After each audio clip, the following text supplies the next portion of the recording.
Yeah, so we're moving on. We're moving on now to, well,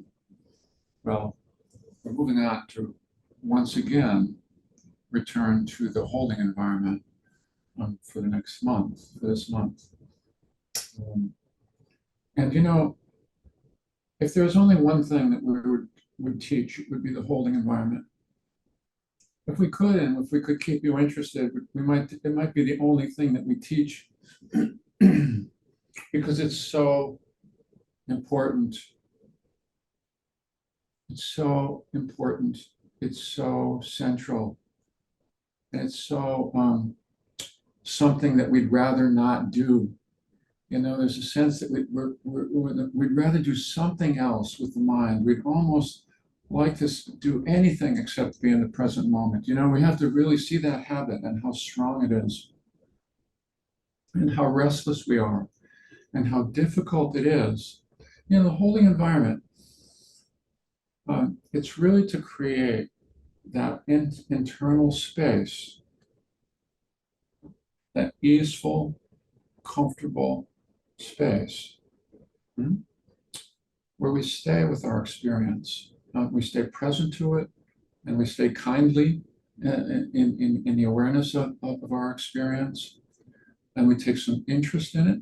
Hmm. And there's so many levels to the holding environment, but there are even more levels to our restlessness and to our distraction and to our attachment to everything that the mind produces, everything else that is more interesting. And so, we understand this. We ourselves didn't practice and didn't understand the importance of the holding environment for the first 20 years of our own practice. Yeah?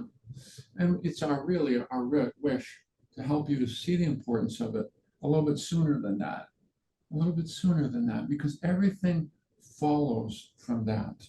Everything flows from being able to settle a bit more comfortably.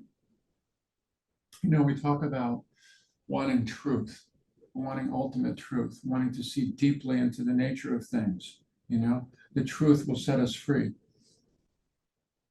But really, what we really want, really, if we're honest, is to be more at home and more deeply comfortable in our skins, in our psyches, in our minds, and in our hearts, to feel more at home, yeah? To feel more at home, yeah? To be able to settle, really feel more at home more of the time.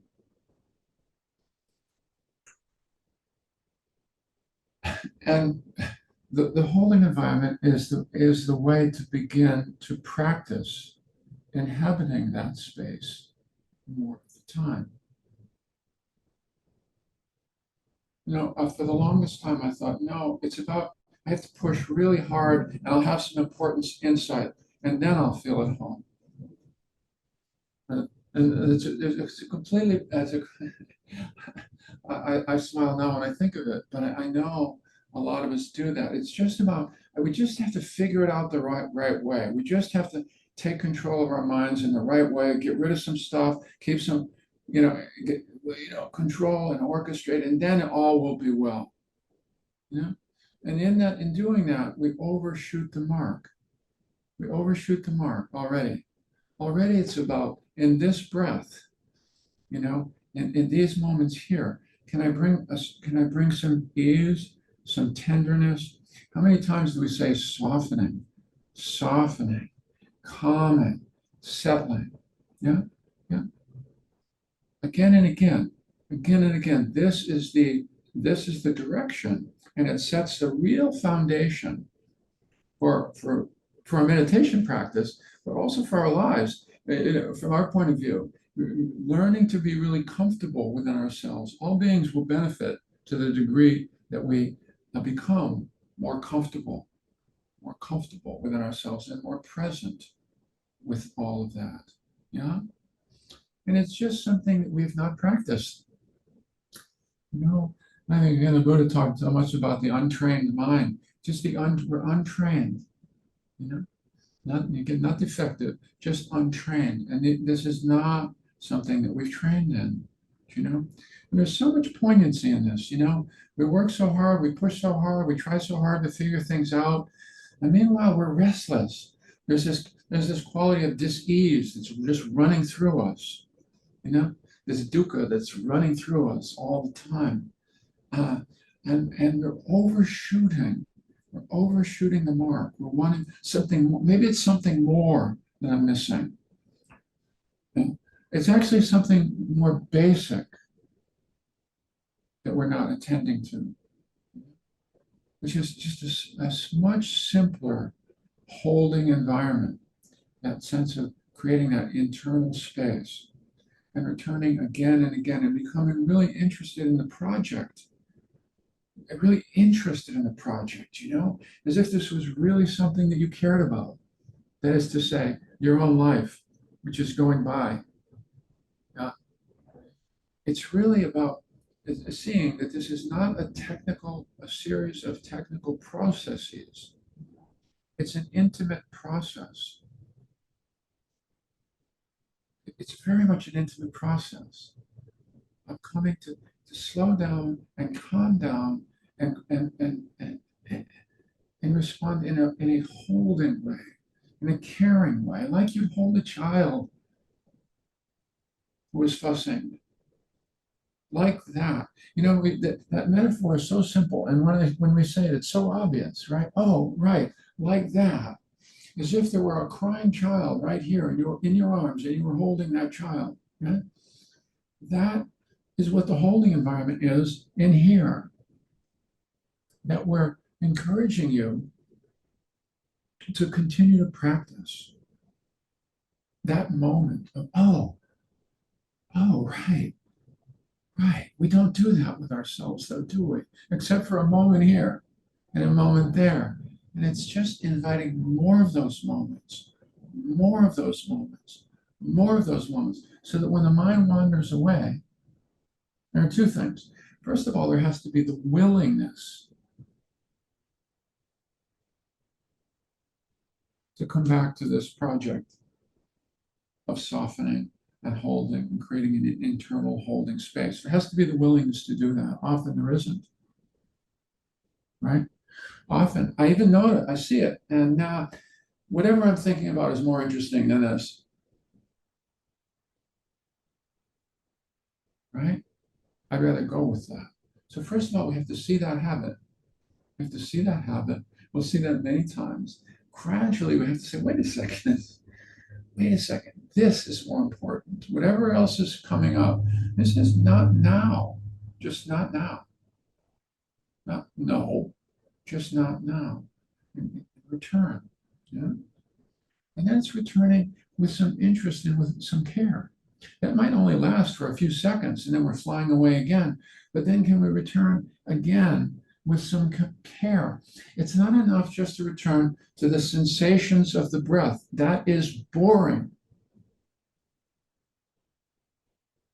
Isn't it?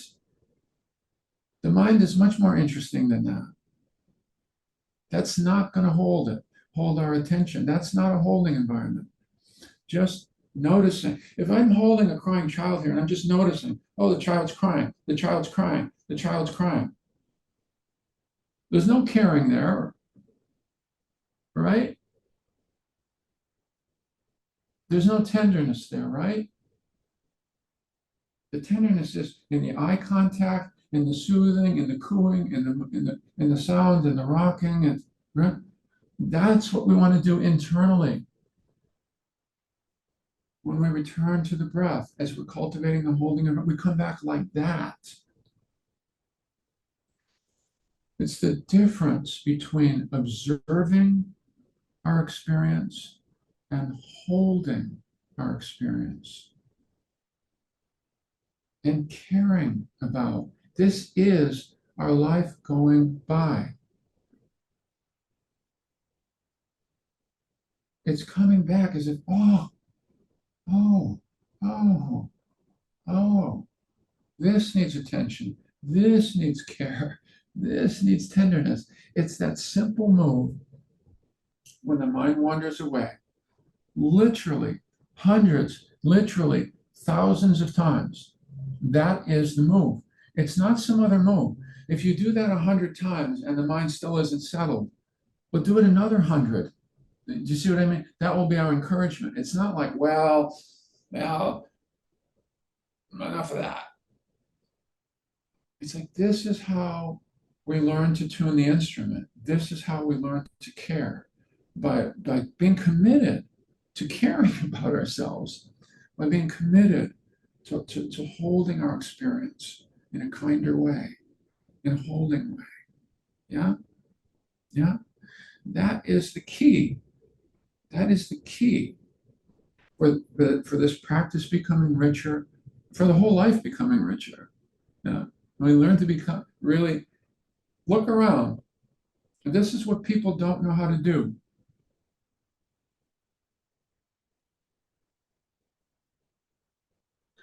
And we're only beginners at it also. But this is the direction of the practice. It's not just the idea of kindness, it's the practice. It's the practice of kindness, the practice of holding. Yeah. Ah. The mind flies away. The mind flies away. And you notice that. It's coming back like this. Oh, to the next breath.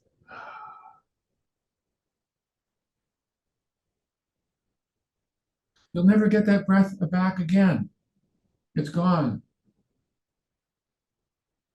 But here's the next one. Oh, yeah. It's coming back as if this is it. This is the real problem with the whole search mentality. We think it's out somewhere, it's got to be somewhere else. It's not, can't really be about being more intimate with this mess in here. It must be having to get rid of some of this stuff. No, it's about finally bringing kindness to the things, all of the places that we haven't brought kindness to.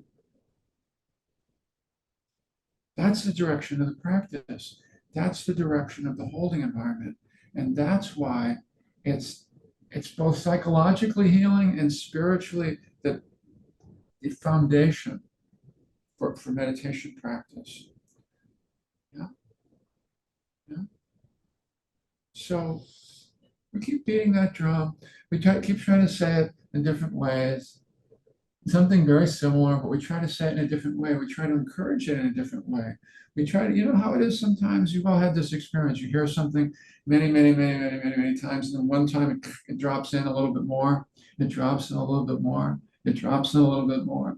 There are levels. All of these practices are fairly simple, but there are levels of internalizing them, of really getting it, really getting why the holding environment is so important. Yeah, so important. Yeah.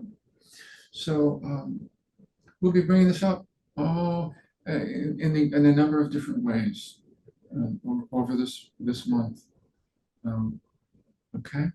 So thank you so much. And let's do a little bit of holding environment practice right now. Okay, but open up first.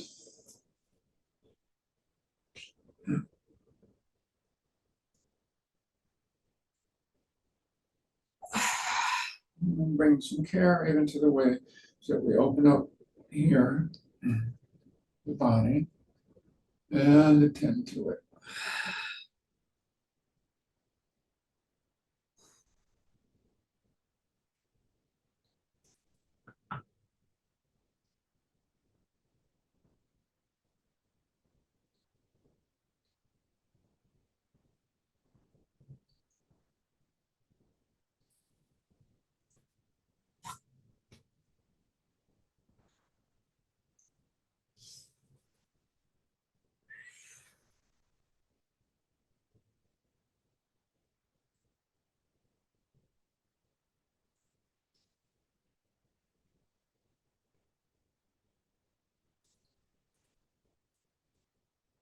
And when you're ready, beginning to slow it down.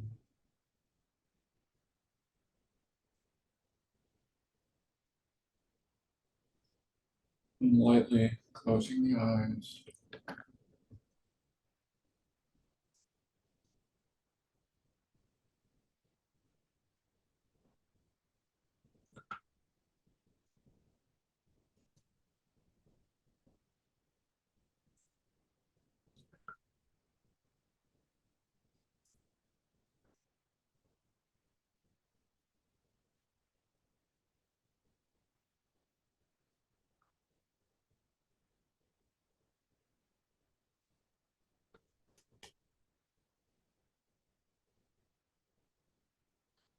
And encouraging your attention to move down out of the thought stream into the breath, into the body breathing.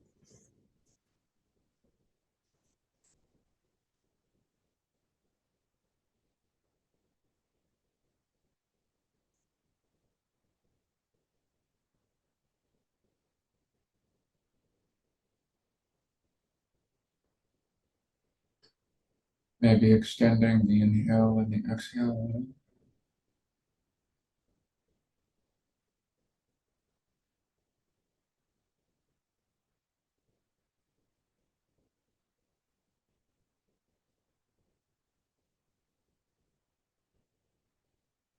And bringing some caring attention, holding attention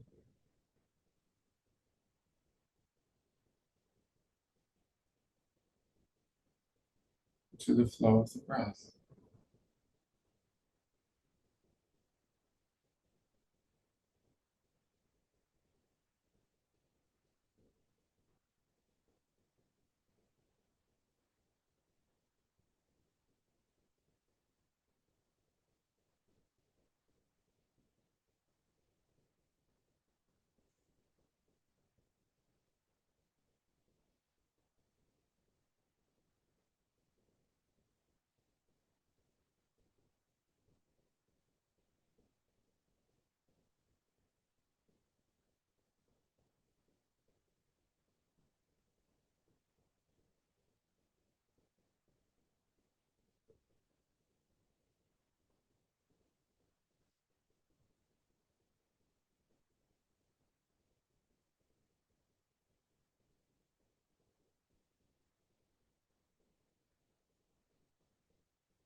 a kind and caring attention,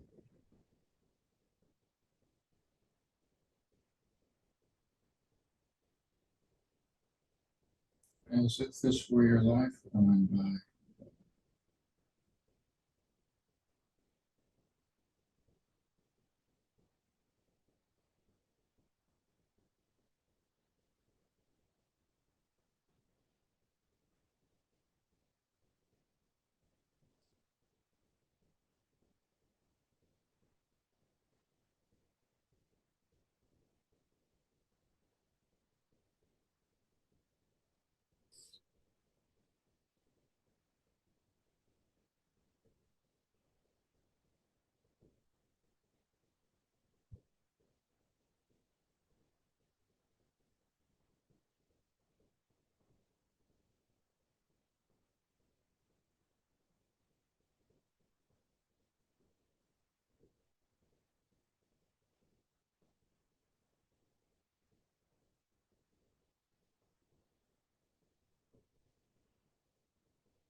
Softening,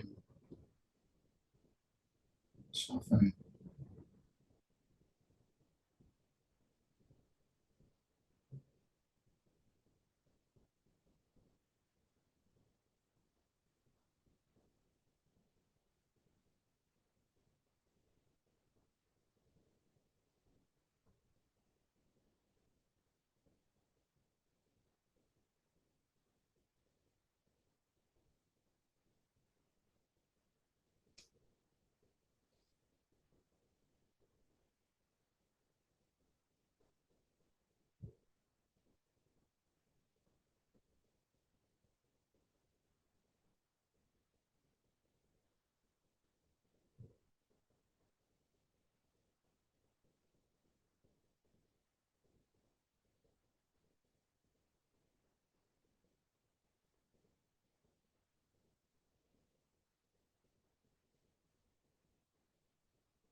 When the mind wanders away, being willing to return to the present moment, to the present breath, as if to something dear, as if to something